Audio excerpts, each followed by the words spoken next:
Hello, hello. I'm John Johnson. This tiny little cat that you will see playing around me is Carmelo. Get that right, little buddy.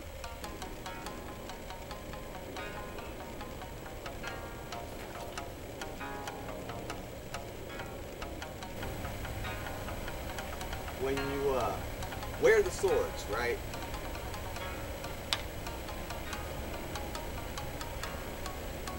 So this properly there into the first layer, close to your body, closest to your body as possible. Really let it off to the side. Like, don't try to wear it facing straight forward, but move it all the way to the side. Okay. Not necessarily on the other side of the hip backwards, but just in front of you. Okay? This, not on the inner layer close to your body, but get the next layer, right? I'm quite thin, so my obi wraps around me an extra layer, so that comes in quite handy when I need to carry a lot, but that's me, my stuff, so. Anyways, this goes into the next layer. So you have a layer of obi in between your swords. This closest to your body, this on the outermost layer of your body. Okay, right? So this way you have free movement, but this is tight to your body. Now the other detail that I really liked, shared to me from Natori-Ryu, my buddy Richard, is that this right here, this short sword hanging down across your thigh, can come in quite handy for blocking cuts to your leg. Even if you do get a small cut, at least it's not chopping all the way down into your mass, you know? So, on the point of this getting in the way of drawing or your EI with your normal sized length katana, right? Even if I go, as long as it's kind of close to my body, it's not like together like this, then yeah, see, I'm gonna have trouble. I might end up doing this. I might end up doing the hand guards. They might click together, get dragged out. There are multiple issues, right? Really get it out of the way. Now, even if I have to really come up, and it's no big deal, your arm should clear this short sword. Even if it really does get into that pit of your arm, near your elbow there, it shouldn't be that big of a deal, right? The other thing is kind of letting this hover right here. Don't let it, you know, all the way up to the side. So you have to really turn your hips to pirate draw. I was guilty of this, and I'm finally starting to get rid of that bad habit already. Now, the other point that I wanted to kind of experiment with and talk about on camera is the drawing to the side. I actually really like that, and I'm glad that Anthony found that an evidence of a preference of drawing off to the side versus drawing straight forward at your opponent, right?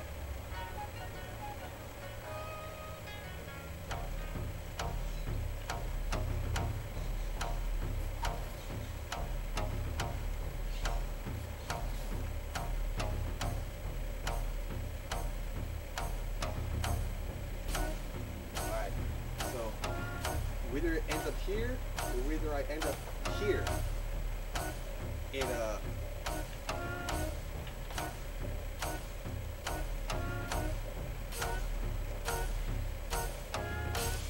not that big of a deal to me. As for running with the sword, now this gets tricky for me because I believe that yes,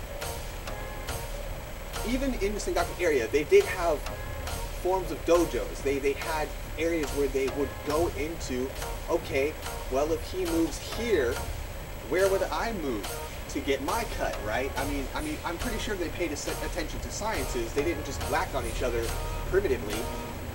So, footwork is what I'm getting at. I think definitely they would have paid attention to the importance of being on the right side versus, you know, or at least making sure that they are, real quick, I gotta get a book. So because this is Natori-Ryu and we're paying attention to when and where these things play out and take place on a battlefield, when they're battled up, they're decked out in armor, they're tacticaled out in their own little way, and you know, it's two front lines moving in on each other. After muskets, after arrows have flown, they're finally getting close to each other.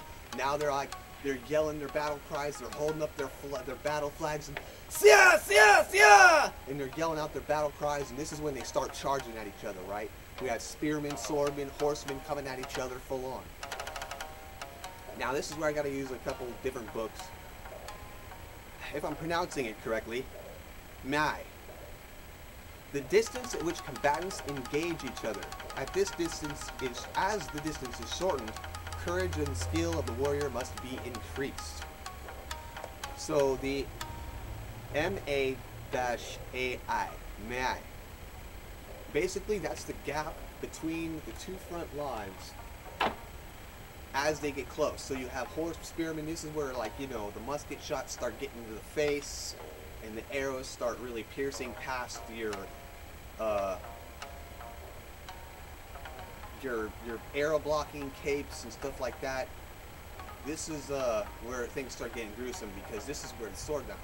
This is where I believe that the samurai would have definitely, especially in Natori-Ryu, they would have paid attention to, not necessarily full on, you have to be in this stance before you can draw, but at least attention to footwork. If you're running, the best time to draw, before or after they have taken a whack at you with their weapon, whether it be a spear, a sword, etc., right? You know, a good general would wait for the other army to start charging first. Let them tire themselves out on their battle cries, and they're coming at you, yeah! Right? And it's just like, let them do that first. It's all for show. Let them get to you first, then give your army the order. Then wave your fan and say, you know, they just ran 2 blocks. Now we don't have to run but 1. Now go. We'll have the upper advantage because we'll have maintained, you know, our stamina. They've already expelled their stamina by trying to get to us and stuff.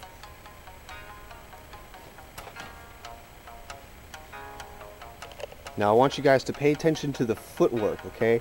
The footwork, okay?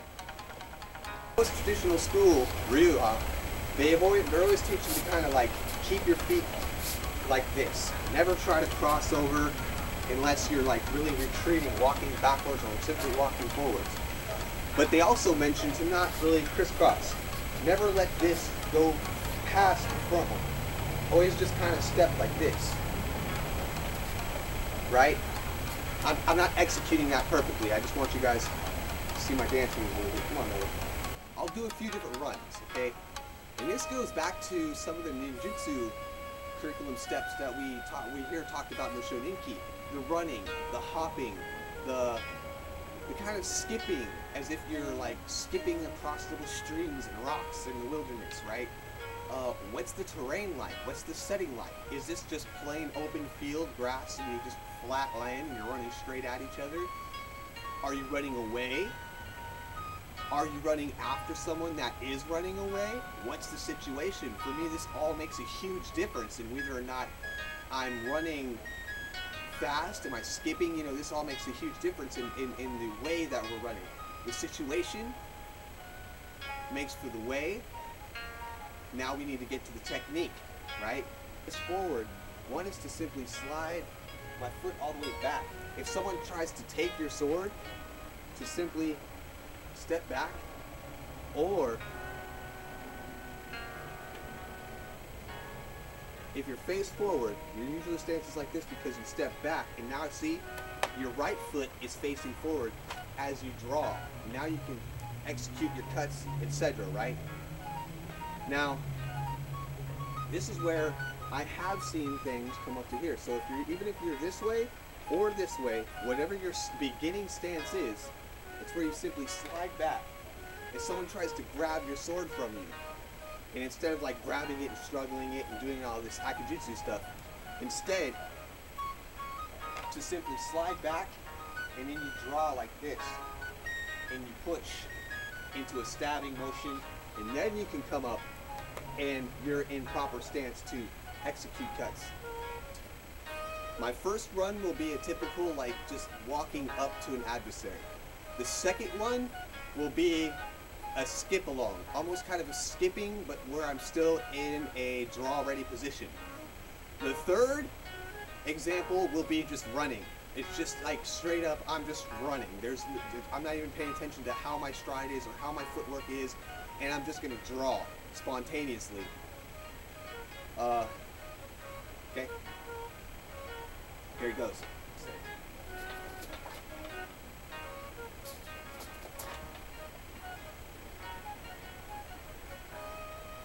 Whoa, buddy.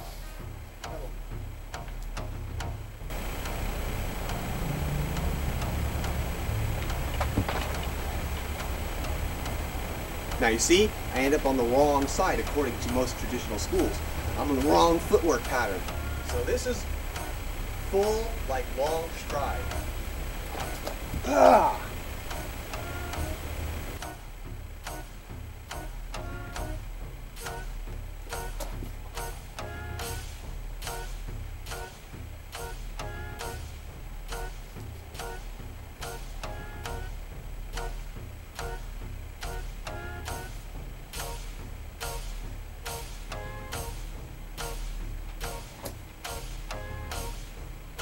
Now, that's proper.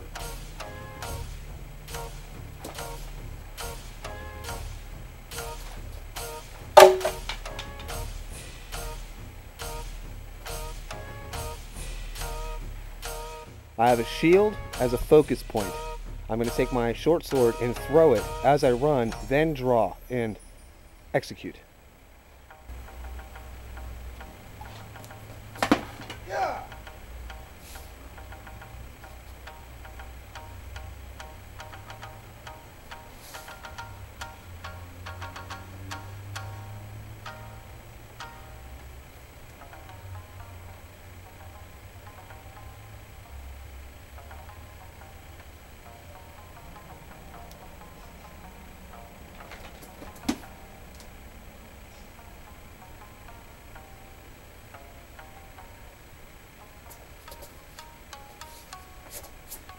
You finally close that gap onto the person that you're running up onto, for that matter, if they're running up onto you, etc.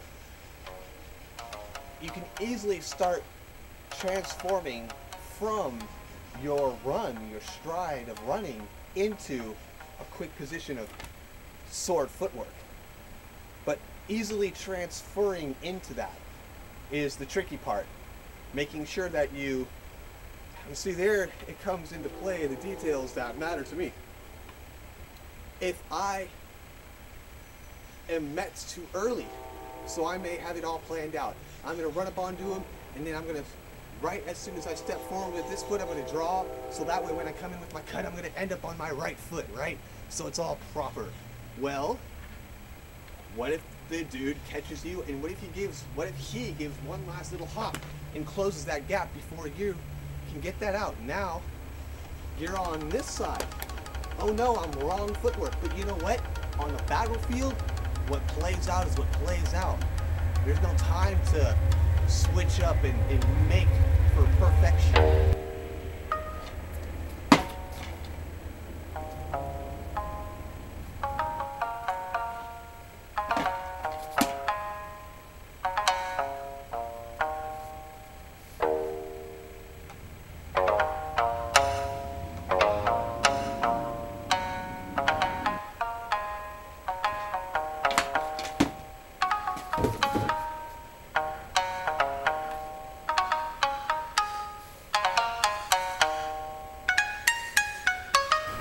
So this is where you have your fan.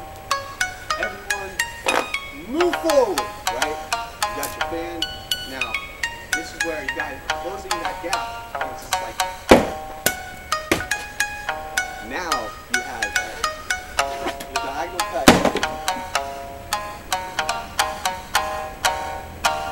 The old blood swipe, right? So again, pushing at the bottom, we have move forward. Move forward. This is when we get our bows off our back, we get our spears out, and we stab past the shield, right? Sia! Sia! Sia! right?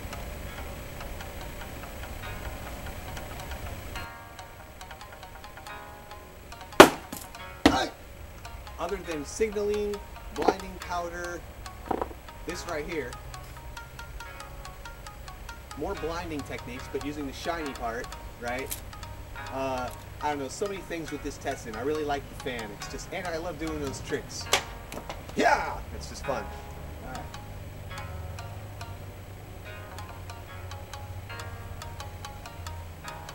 So, signal and go. Yeah. Yeah. Ha. Hey.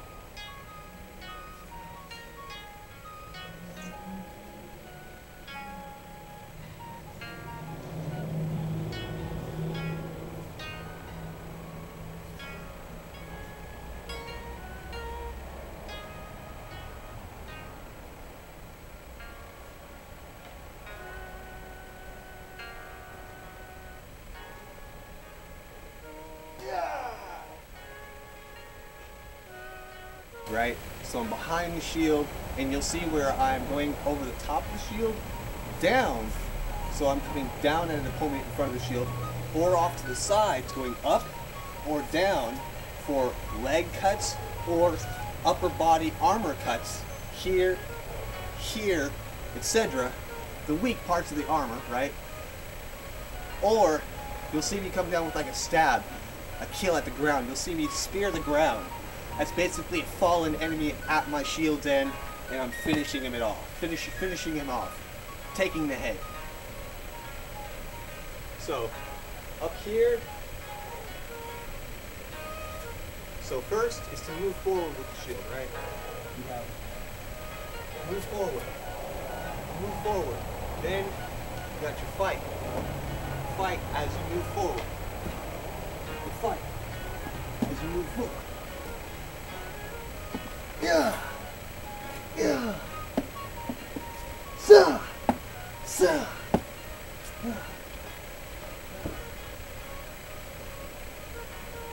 This is where I stand up the back. Now I have both hands on the spear. So again, I'm going to come from the top. Assuming this was tall, practice shield. Real shields would be like this tall. So I'd have to like really arch up here. Like this. It would be more like this, but for now I have to play with my practice shield.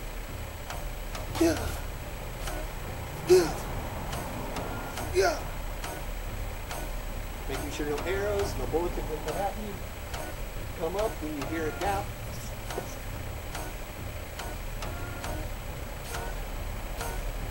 This is the other details and stuff that we also have to think about.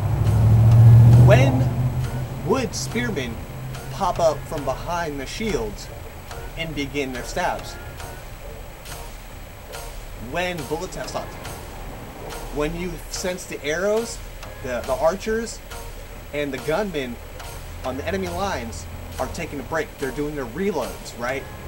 Which in some stories and in some advice to generals, it mentions to always have your archers and your gunmen fire separately. Have a few of them fire together so that you have bullets and arrows flying at the same time. But as soon as your bullets are done and they're reloading, now have the archers shoot. Then as soon as the archers are done unloading their arrows, now the gunmen have done they're reloaded, they start firing. While they're firing, the archers reload, and the cycle continues. This way you have a constant flow of projectiles, keeping the guys like me, the spearmen, at check. I don't have time to pop up. There's too many bullets flying. Shit. All I can do is barely squeeze out the sides. Using your spear or your yari, there are like some that have really hooks that go backwards and stuff. You'd use those to like hook shields. I've also heard of like hooks on rope, like grapple hooks basically, being thrown into enemy line to try and catch horses, horse legs, and shields and just tear it down.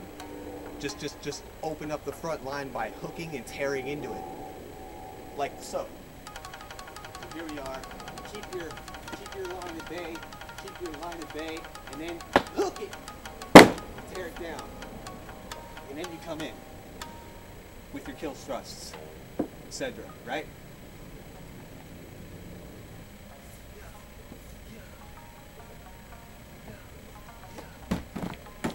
The idea is to tear down the shield, flip it up, whatever which way that your access to the hook is. So.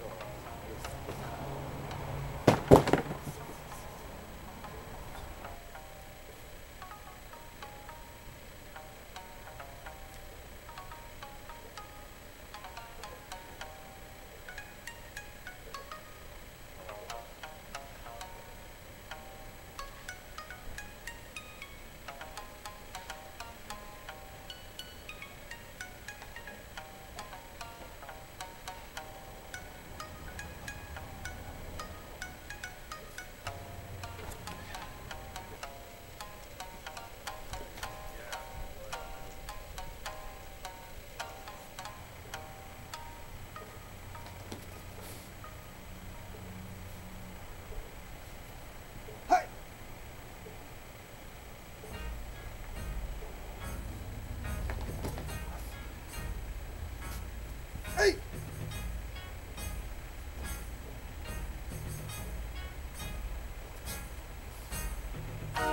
Stephen Nojiri, I'm sure you're going to love this. This is from Fukushima-Ryu Ninjutsu curriculum. And it's basically like an umbrella, but, you know, it's not meant to protect rain or shade. It's meant to stop arrows. You simply start spinning it. You get it to open up a little. Now, again, this is where I'm going to do two different versions. I'm going to do one where I have a holder onto the pole, and I'm going to hold it and spin it like so, while this helps me keep it going. Versus the other way, I'm going to do it without it, and I'm just going to use just my hands. That's the only difference I'm going to be doing. To get started is I use this, and I push it all the way up in order to get them started. Just that, just like an umbrella. Yeah!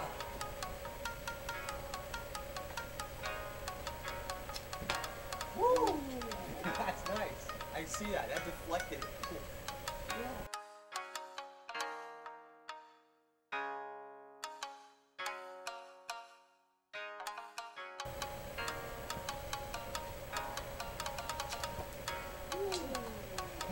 Nice. It works.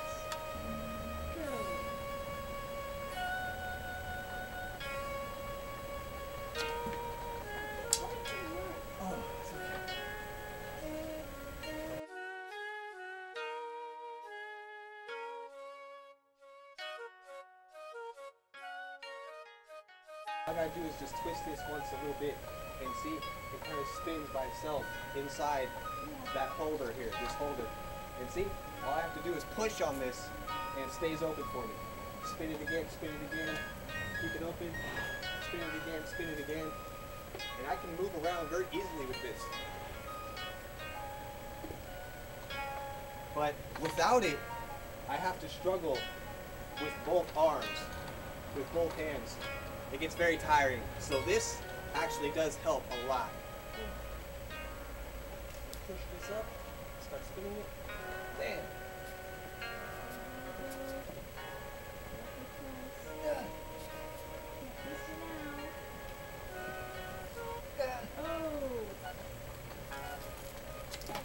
Oh, that was a good one.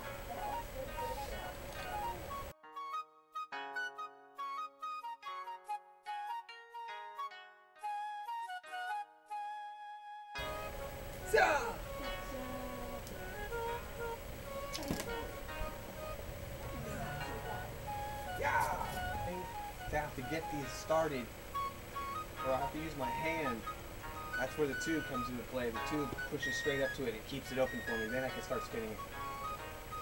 Yeah!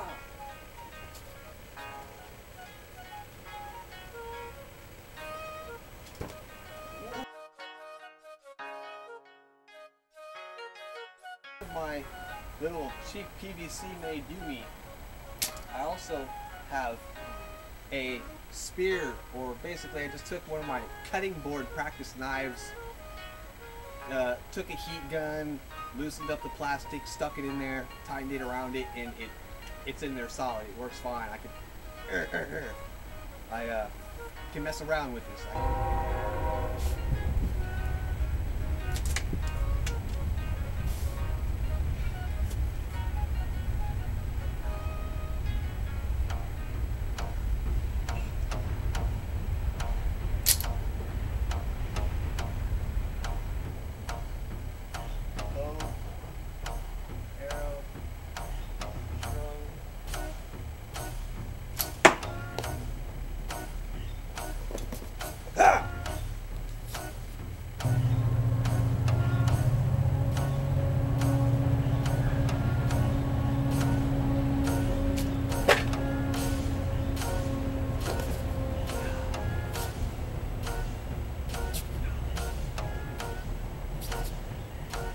Mingling in the mind of the proper time and use of a spear tip on the end of your bow, right? So they finally start getting too close, release your last arrow, get ready to spear fight. And as you can see, I'm doing kind of a fancy, cats are playing with me the whole time. But yeah, so I'm assuming, okay, front line is getting too close. Shoot that last arrow, roll right into your spear fighting. Done.